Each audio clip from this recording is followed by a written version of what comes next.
Hi baby, என்ன பண்ற? நான் இப்ப என்னவோ பண்றேன், உனக்கு என்ன? சரி, சாப்பிட்டியா? நான் சாப்பிடுவேன், சாப்பிடாம போவேன். ஏய், இப்போ என்னாச்சு உனக்கு? எனக்கு என்ன ஆனா உனக்கு என்ன கவலை? இன்னும் கோவமா தான் இருக்க நினைக்கிறேன். சரி, எனக்கு வேலை இருக்கு, நான் அப்புறமா பேசுறேன். ஓ, என்கிட்ட பேசுறத விட உனக்கு வேலை தான் முக்கியமா போச்சுல. போ.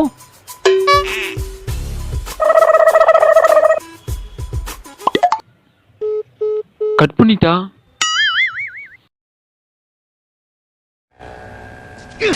Hey!